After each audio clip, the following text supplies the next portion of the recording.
Hello दोस्तों, स्वागत है आपका अपने इस YouTube channel my YT teacher पर। तो दोस्तों, कैसे हैं आप लोग? उम्मीद करता हूं कि अच्छे ही होंगे।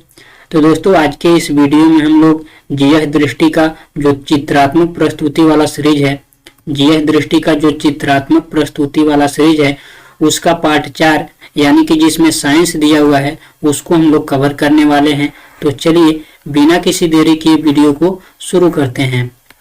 तो दोस्तों, यहाँ पे देख सकते हैं जो भौतिक विज्ञान के अंतर्गत जो टॉपिक कवर किया गया है इस बुक में, उसको यानी कि पहला टॉपिक है भौतिक राशि, दूसरा है यांत्रिकी, तीसरा है स्थूल पदार्थों के गुण और चौथा है प्रकाशिकी। तो आज के इस वीडियो में हम लोग केवल भौतिक विज्ञान का जो ये टॉपिक चारों दिया हुआ है उसी को पढ़ेंगे। तो चलिए देखते हैं कि पहला टॉपिक क्या है। तो यहाँ पे देखिए, पहला जो हमारा सीरीज का है भौतिक विज्ञान, तो भौतिक विज्ञान में हमारा पहला टॉपिक है भौतिक राशि। भौतिक राशि तो लिखा है जिन्हें मापा जा सके, यानी कि वे राशियां जिन्हें मापा जा सके उसको क्या कहते हैं? उसको भौतिक राशि कहते हैं। भौतिक राशि दो प्रकार की होती हैं, पहला है मूल राशि और दूसरा है व्युत्पन्न राशि। ठीक है, तो देखिए मूल राशि के बारे में देखिए।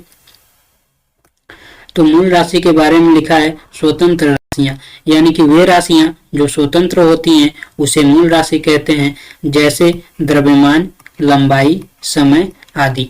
ठीक है, यहाँ पे लिखा है मूल राशियों के मापने के लिए मूल मात्रक, यानी कि मूल राशियों को मापने के लिए जिस मात्रक का प्रयोग करते हैं उसे हम लोग क्या कहेंगे? मूल मात्रक कहेंगे।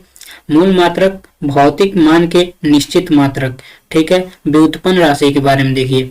व्युत्पन्न राशि लिखा है मूल राशियों पर निर्भर, यानी कि जो व्युत्पन्न राशियां होती हैं वो मूल राशि पर निर्भर होती हैं, यानी कि ये स्वतंत्र नहीं होती हैं। जैसे में दिया है बल, संवेग, त्वरण आदि। ठीक है, व्युत्पन्न राशि को मापने के लिए व्युत्पन्न मात्रक का प्रयोग किया जाता है। ठीक है, आगे लिखा है मात्रक या इकाई। ठीक है, तो परिभाषा देखिए, किसी भौतिक राशि फिजिकल क्वांटिटी को मापने के लिए मानक यानी कि स्टैंडर्ड स्वरूप लिया गया उसी राशि का एक निश्चित परिमाण। ठीक है, यानी कि किसी भौतिक राशि को मापने के लिए एक स्टैंडर्ड मान लिया जाता है, उसी को हम लोग क्या कहते हैं? उसी को हम लोग मात्रक कहते हैं। ठीक है, आगे देखिए, आगे लिखा है मात्रकों का अंतर्राष्ट्रीय पद्धतियां, यानी कि मात्रकों के जो अंतर्राष्ट्रीय पद्धति हैं उसके बारे में बताया है। भौतिक राशि के मापने की जो कई पद्धतियां हैं उनको देखिए। पहला है सीजीएस पद्धति, दूसरा है एमकेएस पद्धति, तीसरा है एफपीएस पद्धति और चौथा यहाँ पे देख सकते हैं, चौथा जो कि आजकल प्रयोग किया जाता है उसको क्या कहते हैं? एसआई पद्धति। ठीक है, यही सबसे ज्यादा प्रचलित आज के समय में है। तो चलिए इसके बारे में एक एक करके डिटेल से पढ़ते हैं। तो यहाँ पे देख सकते हैं, पहला है हमारा सीजीएस पद्धति, जिसका अन्य नाम है फ्रेंच पद्धति, दूसरा है मैट्रिक पद्धति। ठीक है, यानी कि अगर क्वेश्चन में पूछे कि फ्रेंच पद्धति को और किस नाम से जाना जाता है तो सीजीएस पद्धति को ही फ्रेंच पद्धति या मैट्रिक पद्धति कहते हैं। सीजीएस का पूरा नाम क्या होगा? तो सीजीएस का पूरा नाम होगा सेंटीमीटर ग्राम सेकेंड पद्धति। ठीक है, इस पद्धति में जो मात्रक माने जाते हैं, यानी कि अगर मूल राशि लंबाई है तो लंबाई का मात्रक क्या लिखेंगे? सेंटीमीटर।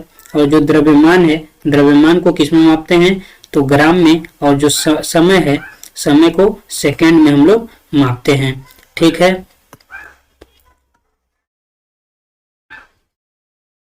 आगे देखिए, आगे है हमारा एमकेएस पद्धति। ठीक है, आगे है एमकेएस पद्धति।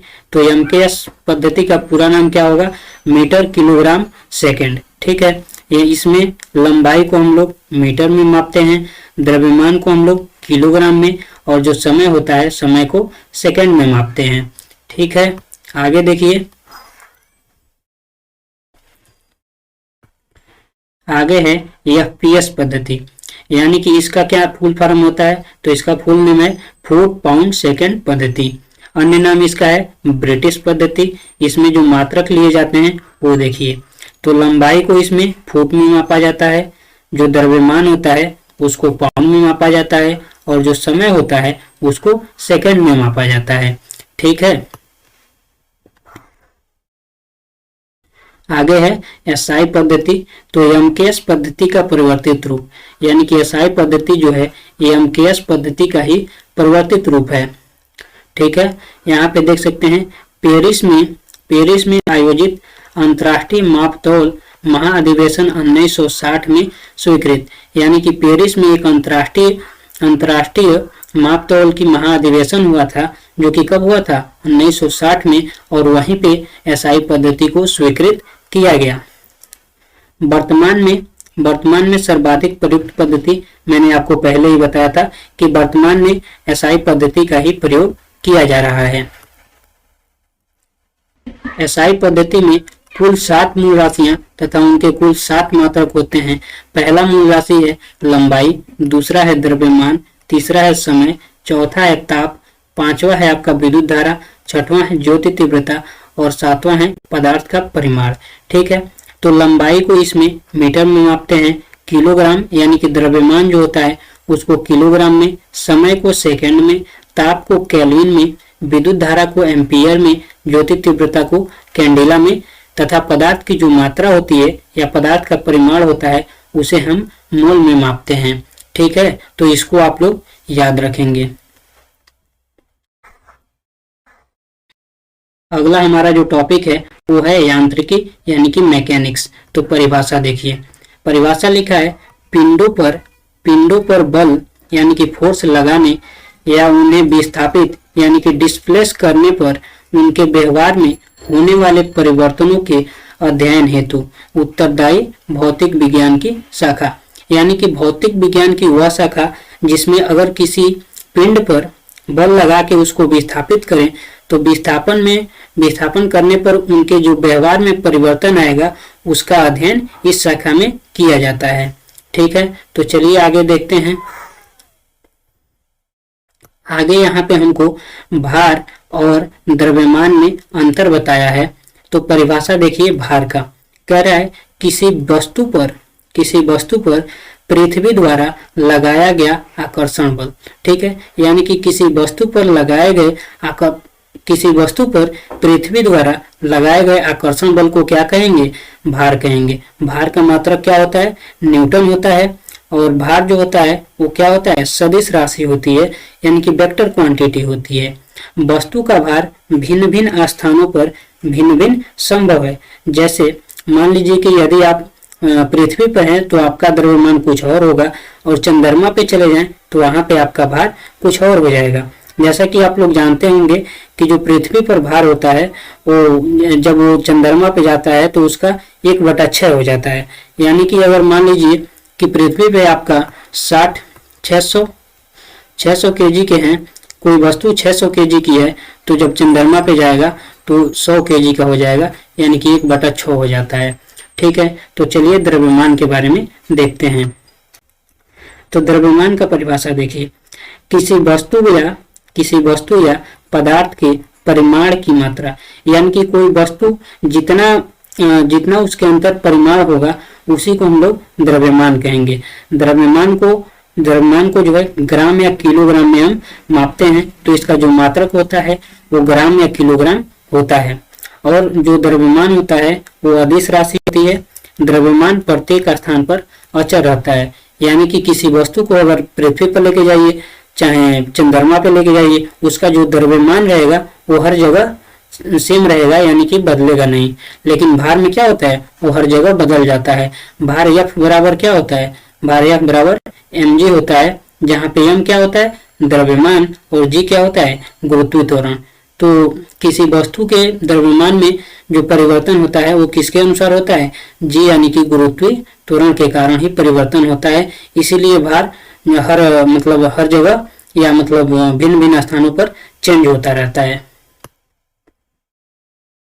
अगले टॉपिक में दूरी और विस्थापन यानी कि डिस्टेंस और डिस्प्लेसमेंट में अंतर दिखाया है।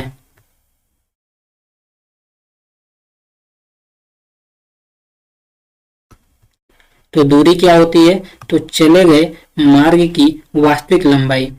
केवल परिमाण होता है, यानी कि दूरी में जो होता है केवल परिमाण होता है, इसमें दिशा नहीं होती है, शून्य नहीं हो सकती, यानी कि जो दूरी है कभी भी शून्य नहीं हो सकती।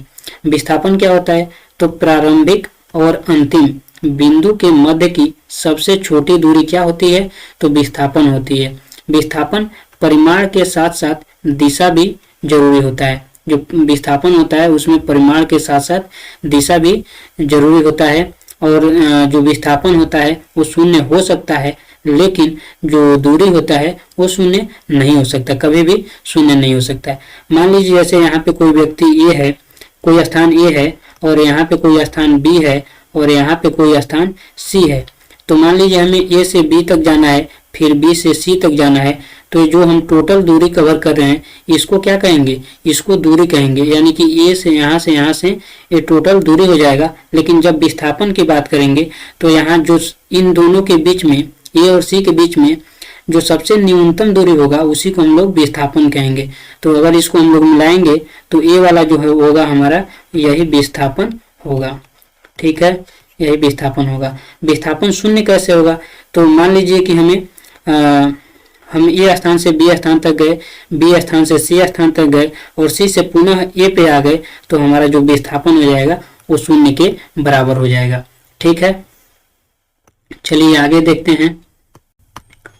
तो आगे है चाल यानी कि स्पीड, और वेग यानी वेलोसिटी, यानी कि इन दोनों में अंतर हमें बताया है। तो आगे देखिए, कह रहा है कि प्रति इकाई समय में चली गई दूरी, प्रति इकाई समय में चली गई दूरी क्या होती है, चाल होती है। यानी कि चाल बराबर चली गई दूरी बटा समय। तो चाल बराबर दूरी बटा समय कह सकते हैं। यह अदिश राशि होती है। इसका एसआई मात्रक क्या होता है, तो मीटर प्रति सेकंड, क्योंकि दूरी को हम लोग मीटर में मापते हैं और सेकंड को किस में मापते हैं, समय को सेकंड में मापते हैं। तो इसलिए जो इसका चाल का मात्रक होगा वो मीटर प्रति सेकंड होगा। वेलोसिटी देखिए, तो प्रति इकाई समय में उत्पन्न विस्थापन, यानी कि जो प्रति इकाई समय होगा उसमें जो विस्थापन होगा उसी को हम लोग क्या कहेंगे, वेलोसिटी कहेंगे। तो वेग बराबर लिख सकते हैं विस्थापन बटा समय। ठीक है, यह सदिश राशि होता है, क्योंकि विस्थापन सदिश राशि होता है, दूरी जो होता है अदिश राशि होता है, मतलब चाल अदिश राशि होता है। क्यों, क्योंकि यहाँ पे दूरी हमारा अदिश राशि था, इसीलिए चाल हमारा अदिश राशि होता है। और जो वेग होता है वो सदिश राशि होता है, और जो वेग और चाल दोनों का जो मात्रक होता है वो बराबर होता है, कितना होता है, मीटर प्रति सेकंड। चलिए आगे देखते हैं। तो आगे देखिए, आगे दिया हुआ है त्वरण यानी कि एक्सीलरेशन। ठीक है, परिभाषा इसका देखिए, तो परिभाषा लिखा है समय के साथ वस्तु के वेग में आया परिवर्तन, या इसको हम लोग कह सकते हैं वेग में परिवर्तन के दर को क्या कहते हैं, त्वरण कहते हैं। त्वरण का जो एसआई मात्रक होता है वो होता है मीटर प्रति सेकंड स्क्वायर, क्योंकि जो त्वरण बराबर ए बराबर होगा, ए बराबर क्या हो जाएगा, डेल्टा भी अपन टी, यानी कि वेग में परिवर्तन बटा समय। तो वेग में परिवर्तन को किस में मापेंगे, मीटर प्रति सेकंड में। ठीक है, वेग में परिवर्तन मीटर प्रति सेकंड में होगा, और जो हमारा टी होगा यानी समय को किस में मापेंगे, तो सेकंड में। तो यहाँ से हमारा क्या निकल के आएगा, मीटर प्रति सेकंड स्क्वायर, या कहीं कहीं इसको ऐसे भी लिख सकते हैं मीटर सेकंड पे -2। तो इसको भी आप लोग ध्यान में रखेंगे, दोनों का मतलब सेम होता है। जो त्वरण होता है वो सदिश राशि होती है, और त्वरण बराबर यहाँ पे देखिए लिखा है अंतिम वेग माइनस प्रारंभिक वेग बटा समय, या इसी को हम लोग लिख सकते हैं वेग में परिवर्तन बटा समय। ठीक है, अगला टॉपिक है न्यूटन के गति के नियम। तो न्यूटन के गति के नियम क्या है, तो कह रहा है वस्तुओं अथवा पिंडों की गति का वर्णन करने के लिए दिया गया नियम, यानी कि वस्तु या कोई पिंड है उसको गति करने के लिए कौन कौन से नियम फॉलो करते हैं उसी को न्यूटन ने दिया था। वो नियम टोटल कितने हैं, 3 नियम है। तो चलिए इसके बारे में हम लोग डिटेल्स में देखते हैं। न्यूटन का गति विषयक पहला नियम। तो पहला नियम देखिए, पहला नियम है कोई विराम अवस्था वस्तु तब तक विराम अवस्था या कोई गतिमान वस्तु यानी कि मूविंग ऑब्जेक्ट तब तक एक समान चाल से सीधी रेखा में गतिमान रहेगी जब तक कि उसके ऊपर कोई बाहरी बल नहीं लगाया जाता। तो पहला नियम क्या होता है कि यानी कि अगर कोई वस्तु गतिमान अवस्था में है या अगर कोई वस्तु विरामावस्था में है तो अपना अवस्था परिवर्तन तब तक नहीं कर सकती है जब तक उसके ऊपर कोई बाहरी फोर्स न लगाया जाए। इसे ही हम लोग न्यूटन का गति का पहला नियम कहते हैं। इस नियम को एक और अन्य नाम से जानते हैं जिसको कहते हैं जड़त्व का नियम या जड़ता का नियम। तो देख सकते हैं यहाँ पे लिखा है, एक अन्य नाम है इसका जड़त्व का नियम या जड़ता का नियम। यह नियम जड़त्व से संबंधित है। ठीक है, चलिए आगे देखते हैं। आगे है दूसरा नियम, न्यूटन के गति विषयक दूसरा नियम। तो दूसरा नियम क्या कहता है, किसी वस्तु पर आरोपित बल F उस वस्तु के द्रव्यमान m तथा वस्तु के बल की दिशा में उत्पन्न त्वरण a के गुणनफल के बराबर होता है। तो यहाँ पे देख सकते हैं जो बल का समीकरण निकल के आएगा, यानी कि बल बराबर क्या दिया था, द्रव्यमान यानी कि m गुणित त्वरण यानी कि, तो यह बराबर क्या लिख सकते हैं, यह बराबर m में लिख सकते हैं। यही हमारा बल का समीकरण होता है। बल जो होता है इसका एसआई मात्रक देखेंगे तो इसका एसआई मात्रक क्या हो जाएगा, न्यूटन, या तो इसी को लिखते हैं किग्रा मीटर प्रति सेकंड स्क्वायर। अगर इसका हम लोग देखें तो m मतलब द्रव्यमान को किस में मापेंगे, किलोग्राम में। ठीक है, और ये बराबर क्या होता है, तो ये का मात्रक यहाँ पे हम लोग पहले देखे थे, यहाँ पे देख सकते हैं मीटर प्रति सेकंड स्क्वायर आया था। तो इसी को हम लोग लिखते हैं किग्रा और मीटर प्रति सेकंड स्क्वायर, या तो ऐसे लिख सकते हैं या फिर किग्रा मीटर और सेकंड पे -2। इसको भी हम लोग बल का क्या कहते हैं, मात्रक कहते हैं। चलिए आगे देखते हैं तीसरा नियम। तो तीसरा नियम देखिए, न्यूटन के गति विषयक तीसरा नियम क्या कहता है, जब कभी एक वस्तु किसी दूसरी वस्तु पर बल लगाती है तो दूसरी वस्तु भी पहली वस्तु पर बराबर और विपरीत दिशा में बल लगाती है। ठीक है, यानी कि जब किसी वस्तु पर हम कोई बल लगाएंगे तो हमारे बल के बराबर ही और विपरीत दिशा में वो वस्तु भी हमारे ऊपर बल लगाएगी। इसी को क्या कहते हैं, न्यूटन का गति विषयक का तीसरा नियम कहते हैं, या इसी को हम लोग अन्य नाम से जानते हैं क्रिया प्रतिक्रिया का नियम। इसी को कहते हैं क्रिया प्रतिक्रिया का नियम। चलिए आगे देखते हैं। आगे दिया हुआ है संवेग यानी मोमेंटम। तो मोमेंटम की परिभाषा क्या लिखा है, तो किसी वस्तु के द्रव्यमान और वेग का गुणनफल, यानी किसी वस्तु के द्रव्यमान और वेग का गुणनफल क्या कहलाता है, संवेग कहलाता है। संवेग P बराबर हम लोग लिख सकते हैं द्रव्यमान m गुणित वेग v, यानी P बराबर हम लोग क्या लिखेंगे, P बराबर mv लिखेंगे। ठीक है,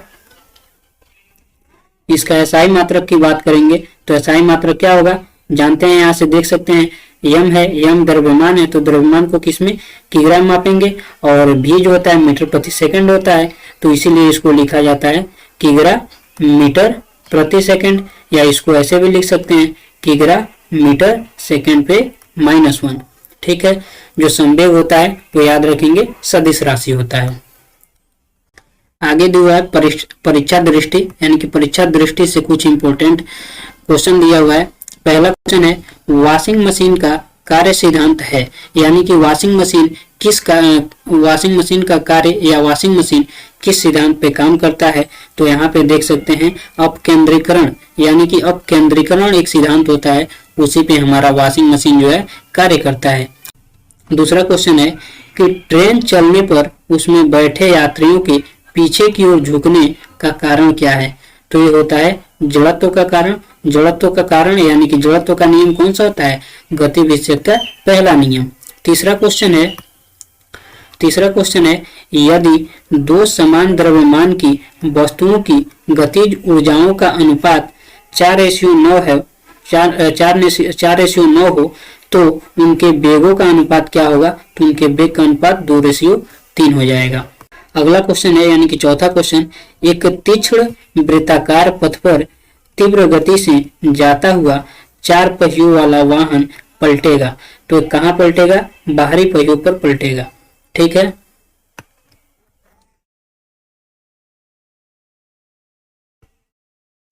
अगला टॉपिक है कार्य यानी कि वर्क। तो वर्क की परिभाषा देखिए, किसी वस्तु पर बल लगाकर उसकी स्थिति में परिवर्तन की क्रिया।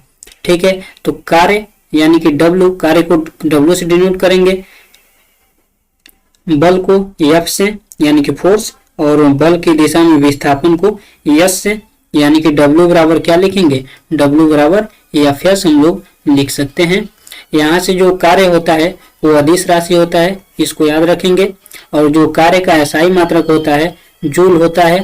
एक जूल बराबर 1 न्यूटन गुणा 1 मीटर। इसका सीजीएस मात्रक क्या होता है? वर्ग होता है। याद रखेंगे, इसका सीजीएस मात्रक वर्ग होता है, यानी कि एक जूल जो होता है 10⁻7 अर्ग के बराबर होता है। इसको भी आप लोग याद रखेंगे। चलिए आगे देखिए, आगे हमारा टॉपिक है एनर्जी यानी कि ऊर्जा। तो इसकी परिभाषा देखिए, कार्य करने की क्षमता, यानी कार्य करने की क्षमता को हम लोग क्या कहते हैं? ऊर्जा कहते हैं। और जो ऊर्जा होती है वो अदिश राशि होती है। इसका एसआई मात्रक क्या होता है? जूल होता है। इसका एसआई मात्रक जूल होता है जो कार्य का होता है। सीजीएस मात्रक क्या होता है? अर्ग होता है। और देखिए यहाँ पे लिखा हुआ है 1 जूल बराबर 10⁻7 अर्ग, जो मैंने आपको पहले बताया है। आगे दिया हुआ है यांत्रिक ऊर्जा। तो यांत्रिक ऊर्जा में 2 ऊर्जा होती है, गतिज ऊर्जा और स्थितिज ऊर्जा। यानी गतिज ऊर्जा और प्लस स्थितिज ऊर्जा बराबर क्या होती है? यांत्रिक ऊर्जा यानी कि मैकेनिकल एनर्जी। हम लोग लिखें मैकेनिकल एनर्जी बराबर क्या हो जाएगा? तो kinetic energy plus potential energy. Potential को क्या कहेंगे? स्थितिज ऊर्जा। काइनेटिक को क्या कहेंगे? गतिज ऊर्जा। और मैकेनिकल को क्या कहेंगे? यांत्रिक ऊर्जा। यानी यांत्रिक ऊर्जा बराबर स्थितिज ऊर्जा प्लस गतिज ऊर्जा। गतिज ऊर्जा बराबर क्या होता है? Half mv²। और जो स्थितिज ऊर्जा होता है उसको हम लोग mgh, यानी कि स्थितिज ऊर्जा बराबर mgh होता है। चलिए आगे देखते हैं। अगला टॉपिक है शक्ति या सामर्थ्य। ठीक है, जिसको हम लोग इंग्लिश में पावर कहते हैं। तो चलिए इसकी परिभाषा को देखते हैं। तो परिभाषा लिखा है, कार्य करने की दर को सामर्थ्य कहते हैं। कार्य करने की दर को क्या कहते हैं? सामर्थ्य। तो सामर्थ्य P बराबर क्या लिखेंगे? कार्य W बटा समय यानी कि T। ठीक है। तो यहाँ से हमारा P बराबर क्या आता है?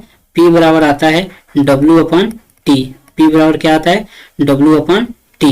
जो शक्ति होता है वो हमारा अदिश राशि होता है। और इसका एसआई मात्रक क्या होता है?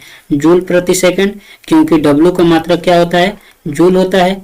और समय का मात्रक क्या होता है? तो समय का मात्रक सेकंड होता है। तो जूल बटा सेकंड, या इसी को हम लोग अन्य नाम से जानते हैं वाट, यानी कि 1 जूल पर सेकंड बराबर 1 वाट होता है। तो यहाँ से वाट और जूल प्रति सेकंड दोनों समान होगा, इसको आप लोग याद रखेंगे। सीजीएस मात्रक कहें की बात करें तो सीजीएस मात्रक में होता है ग्राम सेमी स्क्वायर पर सेकंड क्यू, या इसी को लिख सकते हैं ग्राम सेमी स्क्वायर बटा ग्राम सेमी स्क्वायर सेकंड पे -3, या इसी को हम लोग लिखते हैं अर्ग पर सेकंड। ठीक है। इसका अन्य मात्रक होता है अश्व शक्ति, यानी कि हार्स पावर। 1 हार्स पावर बराबर कितना होता है? 746 वाट। ये बहुत ही इंपॉर्टेंट फैक्ट है, हर जगह पूछ लिया जाता है।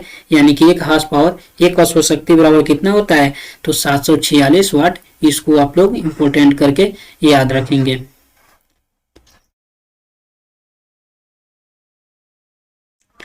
अगला टॉपिक है विविध। विविध में दिया हुआ है रंग। तो रंग कौन कौन से होते हैं? तो रंग 2 प्रकार के होते हैं, प्राथमिक रंग और द्वितीयक रंग। तो प्राथमिक रंग देखिए, प्राइमरी कलर्स, ऐसे रंग जो किसी अन्य रंग के मिश्रण से नहीं बनते उन्हें हम लोग क्या कहते हैं? प्राइमरी रंग यानी कि प्राथमिक रंग कहते हैं। उदाहरण के लिए लाल, हरा और नीला। लाल, हरा, नीला 3 ऐसे रंग हैं जिनको हम लोग प्राथमिक रंग कहते हैं। आगे देखिए, आगे है दूसरा द्वितीयक रंग। तो द्वितीयक रंग प्राथमिक रंगों के मिश्रण से बनने वाले रंग, यानी कि वे कलर्स जो प्राथमिक रंगों के मिश्रण से बनते हैं उनको हम लोग द्वितीयक रंग के नाम से जानते हैं। उदाहरण देखिए, मैजेंटा, सियान एवं पीला रंग।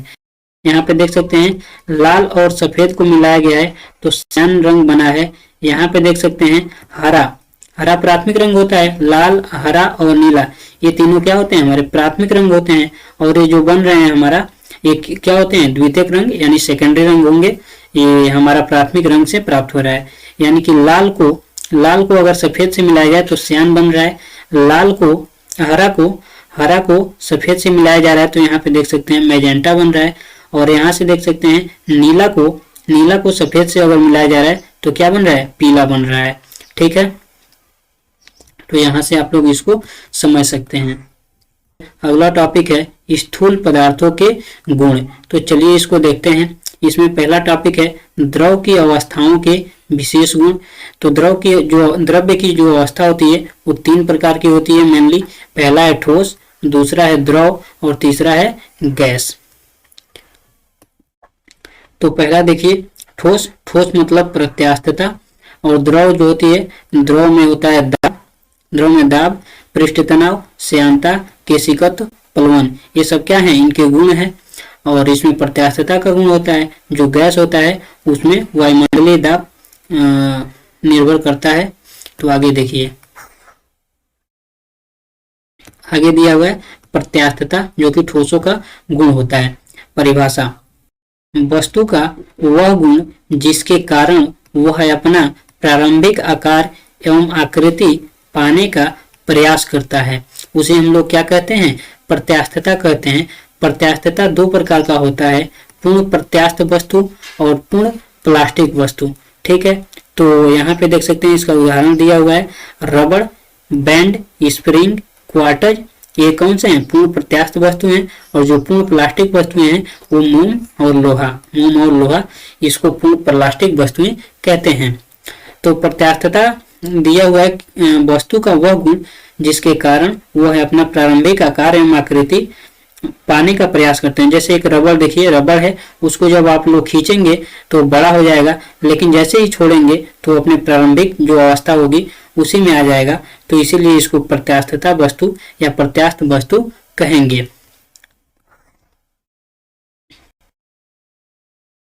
अगला जो टॉपिक है वो है श्यानता यानी कि विस्कोसिटी।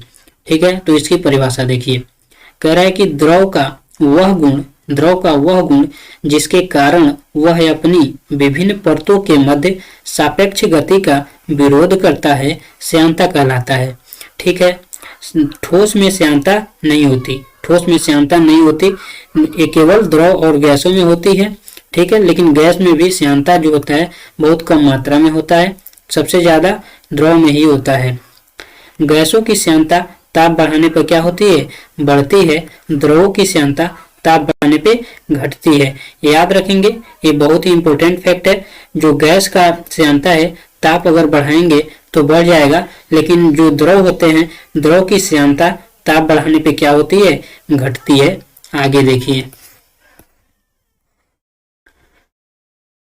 अगला टॉपिक है हमारा दाब यानी कि प्रेशर। तो प्रेशर की परिभाषा क्या होती है उसको देखिए।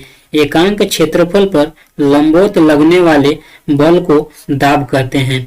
तो दाब कहते हैं, यानी कि दाब बराबर क्या हो जाएगा, बल बटा क्षेत्रफल। तो यहाँ पे देख सकते हैं वही लिखा हुआ है, दाब बराबर बल बटा क्षेत्रफल। इसका एसआई मात्रक क्या हो जाएगा, तो बल को न्यूटन में हम लोग मापते हैं और क्षेत्रफल यानी कि मीटर स्क्वायर इसका हो जाएगा। तो न्यूटन बटा मीटर स्क्वायर, या इसी को हम लोग पास्कल कहते हैं। तो याद रखेंगे दाब का मात्रक क्या क्या हो जाएगा, तो न्यूटन प्रति मीटर स्क्वायर या पास्कल। ठीक है, आगे देखिए, आगे हमारा दिया है आर्किमिडीज का सिद्धांत।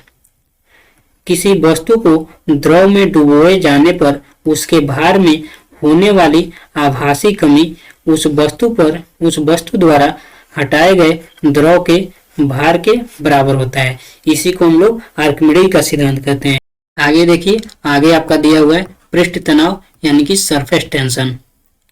तो सरफेस टेंशन क्या होती है, देखिए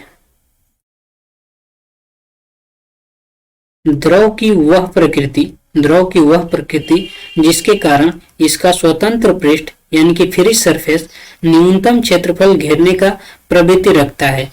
यानी कि द्रव की वह गुण या वह प्रकृति जिसके कारण उसका जो स्वतंत्र पृष्ठ होता है वो न्यूनतम क्षेत्रफल घेरने का प्रवृत्ति करे, उसी को हम लोग क्या कहते हैं, पृष्ठ तनाव कहते हैं। तो पृष्ठ तनाव का एसआई मात्रक न्यूटन बटा मीटर होता है। इसका सीजीएस मात्रक क्या होता है, डाइन बटा सेमी या डाइन पर सेमी इसको कह सकते हैं। एक डाइन बराबर कितना होता है, 10⁻5 न्यूटन, या इसी को हम लोग ऐसे भी लिखा रहता है, 1 न्यूटन बराबर क्या होता है, 10/5 डाइन होता है। इसको भी आप लोग याद रखेंगे, ठीक है।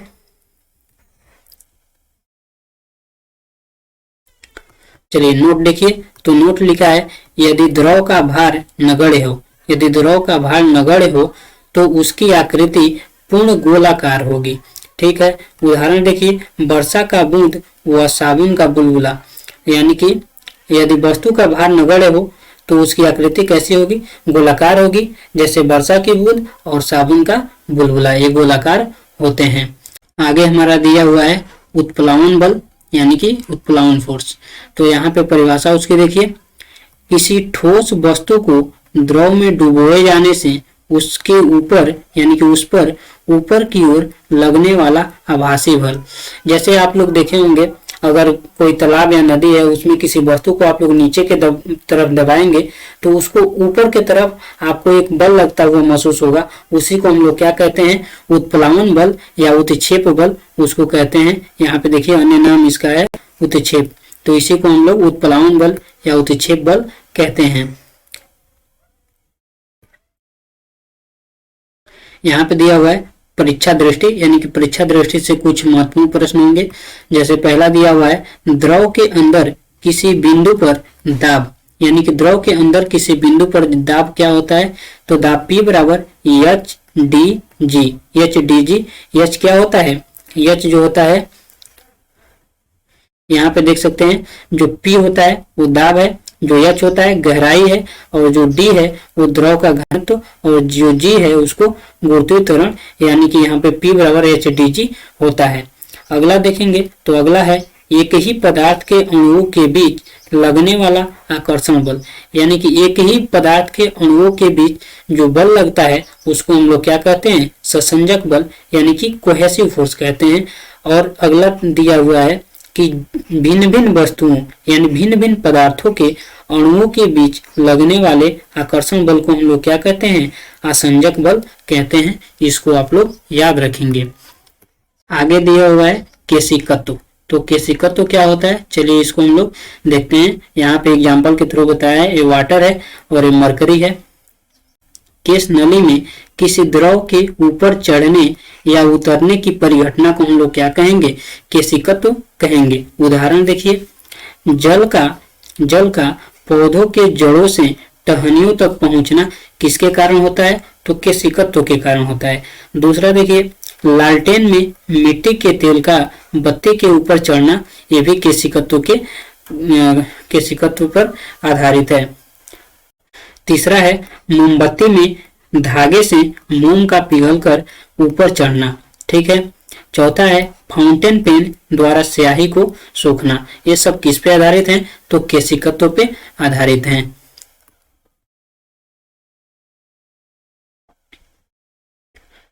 अगला टॉपिक है गुरुत्व के अधीन गति, न्यूटन के गुरुत्वाकर्षण का नियम।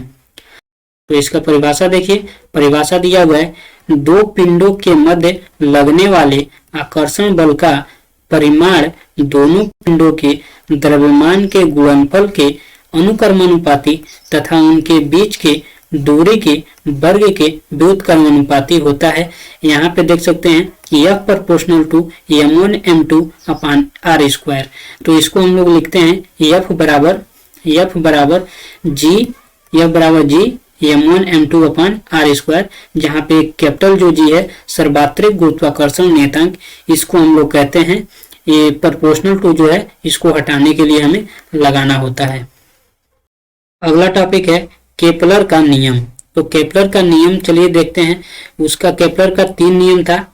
पहला नियम, दूसरा नियम और तीसरा नियम। तो पहला नियम कहता है कि सभी ग्रह सूर्य के चारों ओर दीर्घवृत्ताकार कक्षाओं में परिक्रमण करते हैं जिसके एक फोकस पर सूर्य होता है। पहला नियम हमारा ये है। दूसरा नियम देखिए। तो दूसरा नियम कहता है कि सूर्य के किसी ग्रह को मिलाने वाली सूर्य से किसी ग्रह को मिलाने वाली रेखा समान समय अंतराल में समान क्षेत्रफल पार करती है। ये हमारा दूसरा नियम होता है। जो तीसरा नियम है वो होता है किसी ग्रह के परिक्रमण काल t का वर्ग, यानी कि किसी ग्रह के परिक्रमण काल t का वर्ग उसका दीर्घवृत्ताकार कक्षा के अर्ध दीर्घ अक्ष सेमी मेजर एक्सिस के तृतीय घात यानी घन के अनुक्रमानुपाती होता है। यानी कि यहाँ पे इसका देख सकते हैं T square proportional to a cube. ठीक है, चलिए आगे देखते हैं।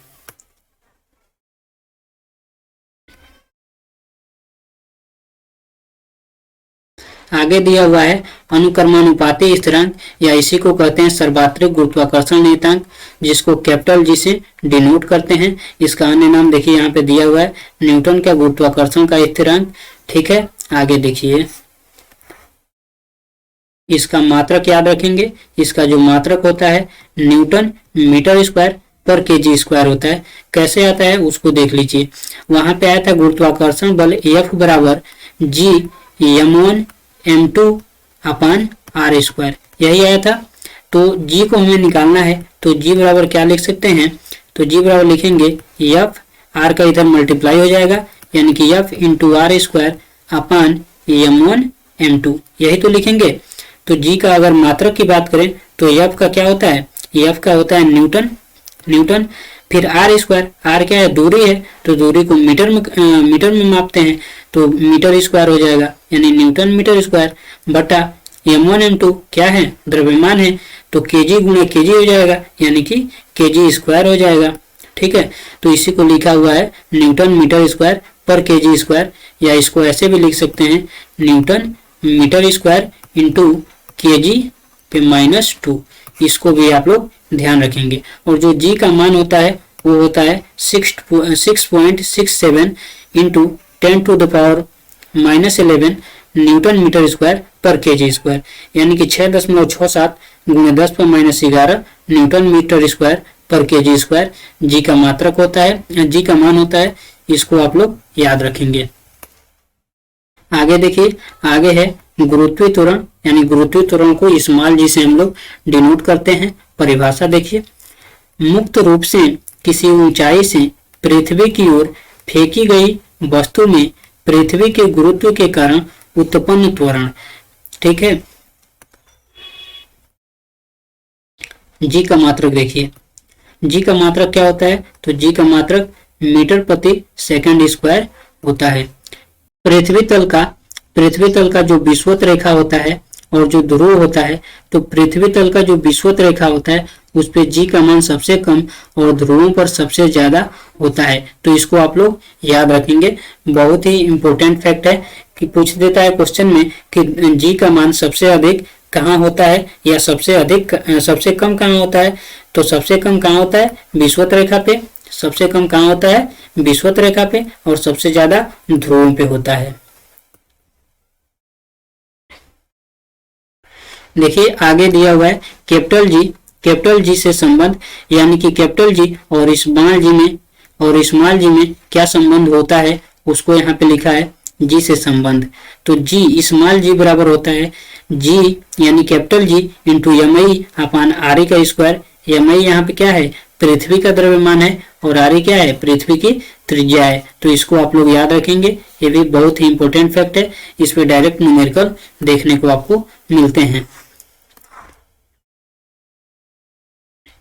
अगला टॉपिक है उपग्रह की कक्षीय चाल। तो उपग्रह की कक्षीय चाल क्या होती है उसका परिभाषा देखिए। किसी पिंड के चारों ओर वृत्तीय कक्षा में परिक्रमण करने वाले उपग्रह की चाल, यानी कि किसी पिंड के चारों ओर वृत्तीय कक्षा में परिक्रमण करने वाले उपग्रह की जो चाल होती है उसी को क्या कहते हैं, कक्षीय चाल कहते हैं। सूत्र देखिए, VO बराबर RE under root G by R। तो VO बराबर यानी VO क्या होगा, कक्षीय चाल होगा, RE क्या होगा, पृथ्वी या पिंड की त्रिज्या होगी, G क्या होगा, गुरुत्वीय त्वरण, और R क्या होगा, कक्षा की त्रिज्या हो जाएगा।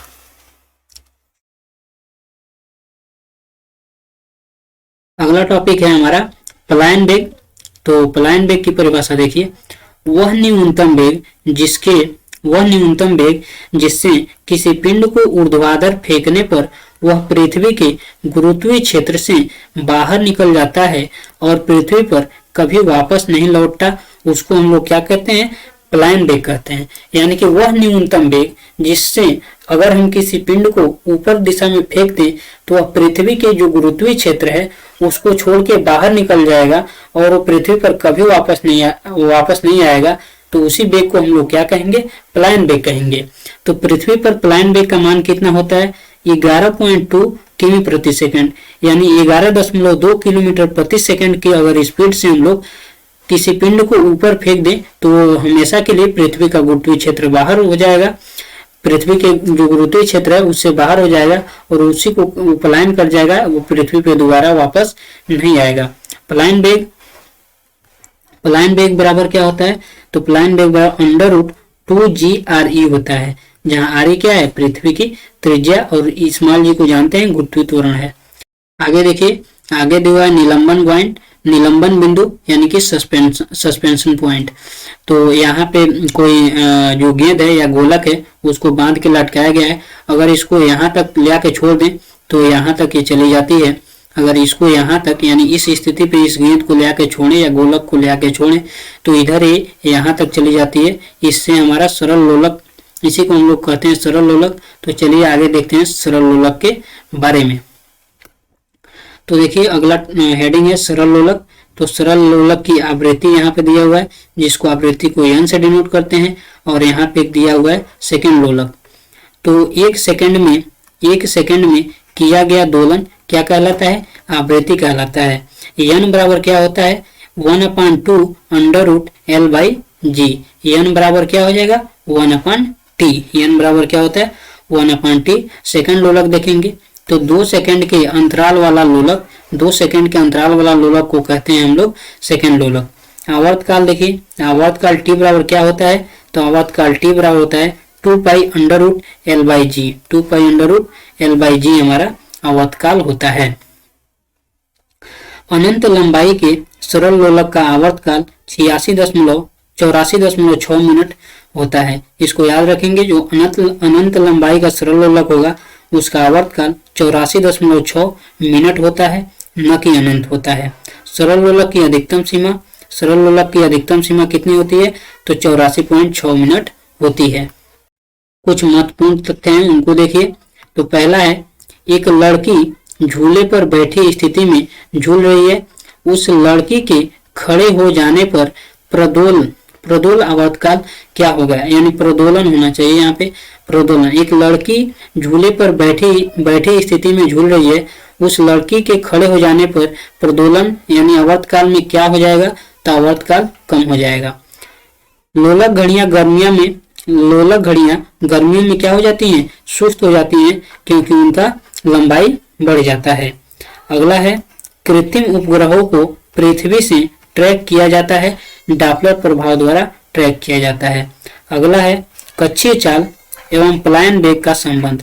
तो कक्षीय चाल और पलायन वेग में हम संबंध दिया हुआ है, यानी VE बराबर अंडर रूट में 2VO, VE बराबर अंडर रूट 2VO, ये हमारा कक्षीय चाल और पलायन वेग में संबंध होता है। आगे दिया हुआ है, वह भारतीय जिसने न्यूटन से बहुत पूर्व ही बता दिया था कि सभी वस्तुएं पृथ्वी की ओर आकर्षित होती हैं। तो कौन बताया था, तो ब्रह्मगुप्त ने बताया था कि सबसे पहले न्यूटन से भी पहले बताया था कि पृथ्वी की ओर सभी वस्तुएं क्या होती हैं, आकर्षित होती हैं। चलिए आगे देखते हैं।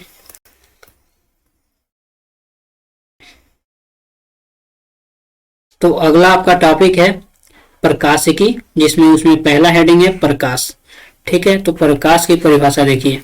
तो प्रकाश का परिभाषा दिया हुआ है कि ऊर्जा का एक रूप जो वस्तुओं को दृश्यमान बनाता है, यानी कि वह ऊर्जा जिससे कोई वस्तु को हम लोग देख सकते हैं, उसी को हम लोग क्या कहेंगे, प्रकाश कहेंगे। प्रकाश की विशेषताएं देखिए। सीधी रेखा में संचरण, यानी कि जो प्रकाश होता है एक सीधी रेखा में, हमेशा सीधी रेखा में चलता है। दूसरा होता है अनुप्रस्थ तरंग, यानी प्रकाश अनुप्रस्थ तरंग है। निर्वात में भी संचरण संभव, प्रकाश जो होता है निर्वात में भी चल सकता है। अगला दिया हुआ है तरंगदैर्घ्य। तो प्रकाश का तरंगदैर्घ्य कितना होता है, 400 nm होता है। 400 nm से 700 nm के मध्य होता है प्रकाश का तरंगदैर्घ्य। अगला हेडिंग है प्रकाश की द्वैध प्रकृति।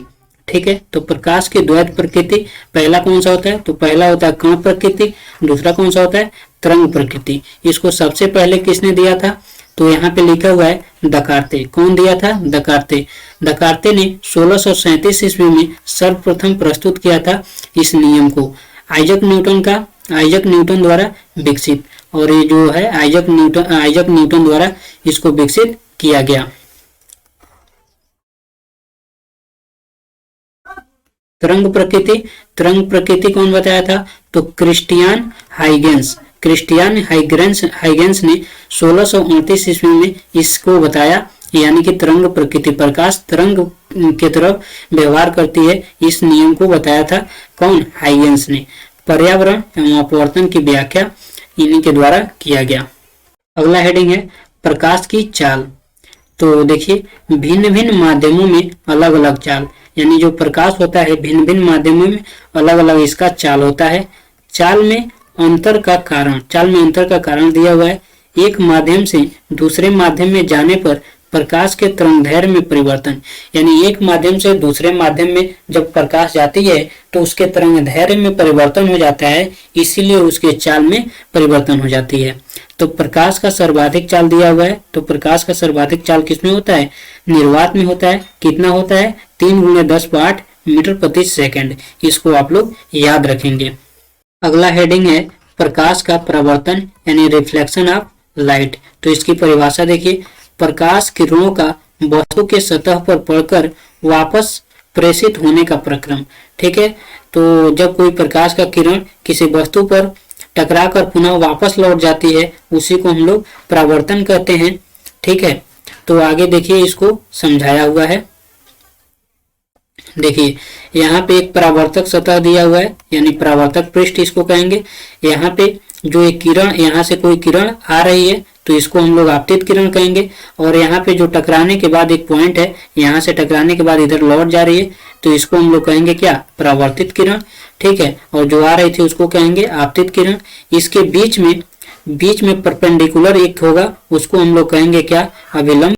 ठीक है, उसको हम लोग कहेंगे अभिलंब। और जो अभिलंब से आपतित किरण के बीच का कोण होगा उसको हम लोग क्या कहेंगे, आई कहेंगे, कोण आई, जिसको हम लोग कहते हैं आपतन कोण। ठीक है, और जो परावर्तित किरण होगी और परावर्तित किरण और अभिलंब के जो मध्य कोण बनेगा उसको हम लोग कहेंगे परावर्तन कोण, या इसको कोण आर से डिनोट करते हैं। ठीक है, तो और यहाँ पे जो आपतित हो रही है और परावर्तित, जो आपतित और परावर्तित जहाँ किरणें मिल रही है उसी को हम लोग कहेंगे आपतन बिंदु। चलिए आगे देखते हैं दर्पण के बारे में। तो अगला हेडिंग है दर्पण। परिभाषा दिया हुआ है चिकनी तथा उच्च पालिश युक्त परावर्तक सतह, यानी कि चिकनी और उच्च पालिश युक्त परावर्तक सतह को हम लोग क्या कहेंगे, दर्पण कहेंगे। दर्पण के प्रकार देखिए, समतल दर्पण, गोलीय दर्पण, परवलयाकार दर्पण।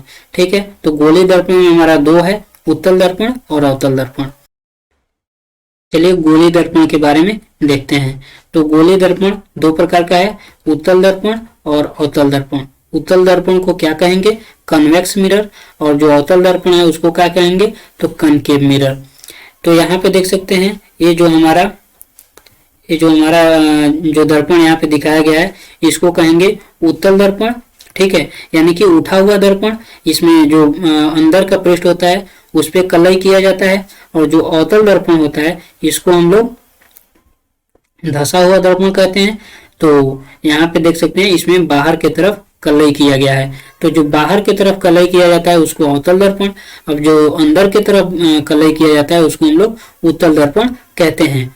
परिभाषा देखिए, तो इसमें लिखा हुआ है बाहर के ओर उभरी सतह से परावर्तन, यानी कि जो बाहर की तरफ ये सतह है ना, ये देख सकते हैं बाहर की तरफ सतह था, तो इधर से परावर्तन होगा, तो उसको हम लोग कहेंगे क्या, उत्तल दर्पण। ठीक है, इसका अनुप्रयोग देखिए, वाहनों के पश्च दृश्य दर्पण, यानी कि जो वाहन में हमारा पश्च दृश्य यानी पीछे के जो दृश्य को देखने के लिए दर्पण का प्रयोग किया जाता है वो होता है हमारा उत्तल दर्पण। उसके बाद से स्ट्रीट लाइट में इसका प्रयोग किया जाता है, आवर्धक लेंस में किया जाता है, सन ग्लासेस में किया जाता है।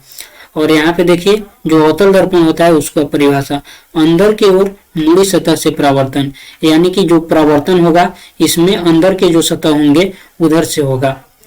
इसका अनुप्रयोग होगा टार्च एवं वाहनों के हेडलाइट में।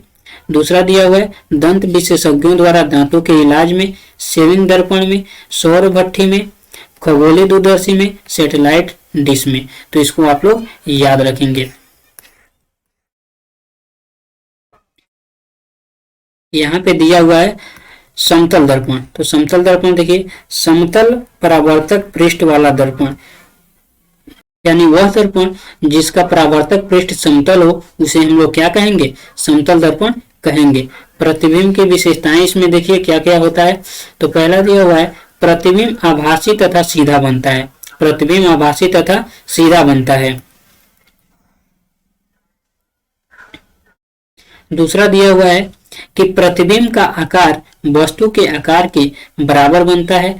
तीसरा हमारा विशेषता दिया हुआ है कि प्रतिबिंब और वस्तु समतल दर्पण से बराबर दूरी किंतु विपरीत सतह पर स्थित होती हैं। अगला विशेषता है कि वस्तु के पूर्ण प्रतिबिंब हेतु दर्पण की ऊंचाई वस्तु की ऊंचाई की आधी होनी चाहिए। बहुत ही इंपॉर्टेंट फैक्ट है, जो अगर क्वेश्चन में पूछता है कि अगर किसी को पूर्ण प्रतिबिंब अपना देखना है तो दर्पण की लंबाई मतलब दर्पण की ऊंचाई कितनी होनी चाहिए, तो दर्पण की ऊंचाई कितनी होनी चाहिए, वस्तु की जो वस्तु की लंबाई होती है उसकी आधी होनी चाहिए।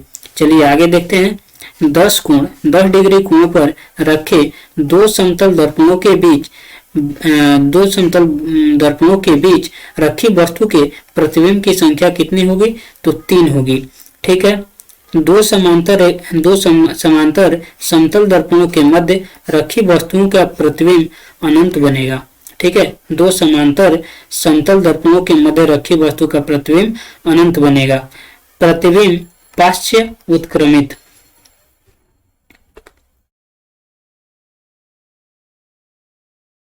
समतल दर्पण का उपयोग देखिए, तो समतल दर्पण का उपयोग चेहरा देखने वाला प्रयुक्त दर्पण होता है, उसमें समतल दर्पण होता है, बहुदर्शी में होता है, परिदर्शी में होता है।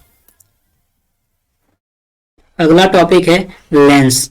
ठीक है, तो लेंस की परिभाषा देखिए, दो पृष्ठों से घिरा हुआ एक समांग पारदर्शी माध्यम जिसके एक या दोनों पृष्ठ वक्री हों उसको हम लोग क्या कहेंगे, लेंस कहेंगे। लेंस देखिए यहाँ पे द्वि उत्तल लेंस, यहाँ पे इसको द्वि उत्तल लेंस, इसको हम लोग कहेंगे उभयावतल लेंस, इसको कहेंगे उभयावतल लेंस, या इसी को हम लोग कहते हैं अवतल लेंस, इसी को हम लोग अवतल लेंस के नाम से भी जानते हैं। ठीक है, और ये जो हमारा है उत्तलावतल लेंस और ये है समतलोत्तल लेंस। चलिए, जो इसमें मुख्य रूप से इंपॉर्टेंट दो ही लेंस होते हैं, अवतल और उत्तल।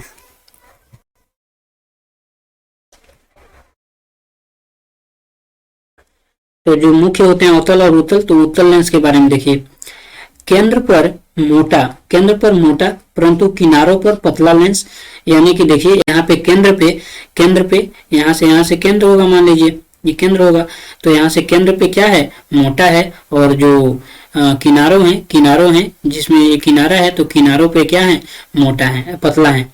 ठीक है, तो यानी कि केंद्र पर मोटा और किनारों पर पतले लेंस को हम लोग उत्तल लेंस कहेंगे। अन्य नाम होता है अभिसारी लेंस, द्वि उत्तल लेंस। ठीक है, इसका प्रयोग कहाँ कहाँ होता है, तो इसका माइक्रोस्कोप में, कैमरा में, दूरदृष्टि दोष, हाइपरमेट्रोपिया, जिसको मतलब दूरदृष्टि दोष को ही हाइपरमेट्रोपिया कहते हैं, उसके लिए प्रयोग होता है, और दूरबीन के लिए प्रयोग होता है।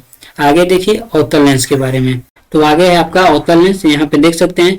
तो यहाँ पे लिखा है केंद्र पर पतला परंतु किनारों पर मोटा। यहाँ पे देख सकते हैं, यहाँ पे एक लाइन हम खींचे तो एक केंद्र होगा, तो केंद्र पर क्या है, केंद्र पर पतला है और किनारों पर मोटा है, तो इसलिए इसको हम लोग कहेंगे अवतल लेंस।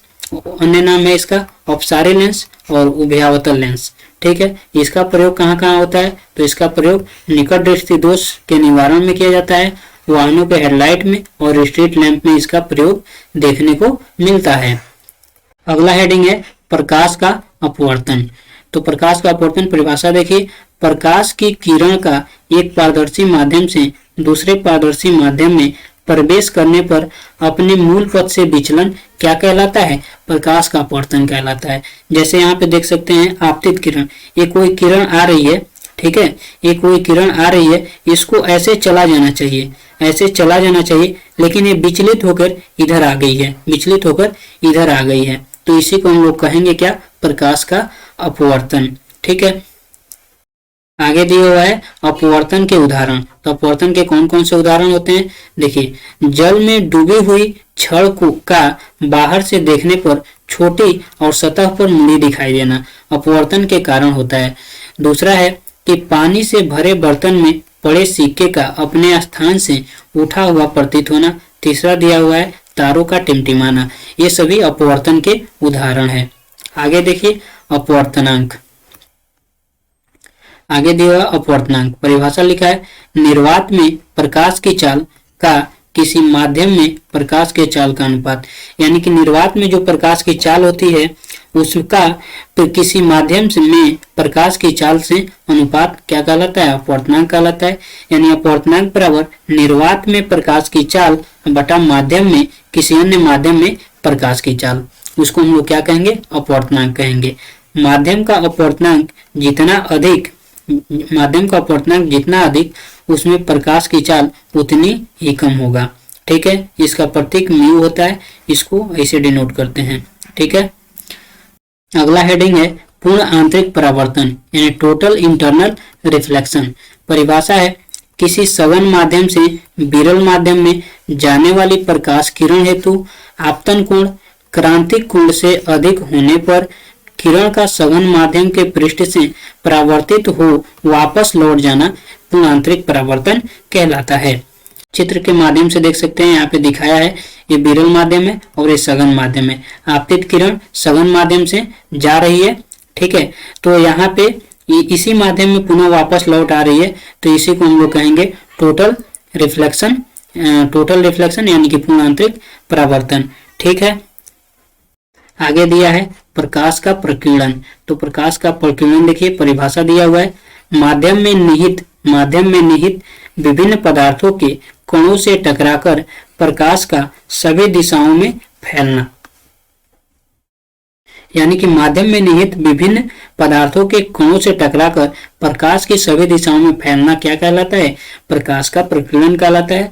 प्रकाश का प्रकीर्णन प्रोपोर्शनल टू 1/, तरंगदैर्घ्य पे पावर 4। ठीक है, इसको आप लोग याद रखेंगे। उदाहरण देखिए, उदाहरण दिया हुआ है, आकाश एवं समुद्र का नीला रंग।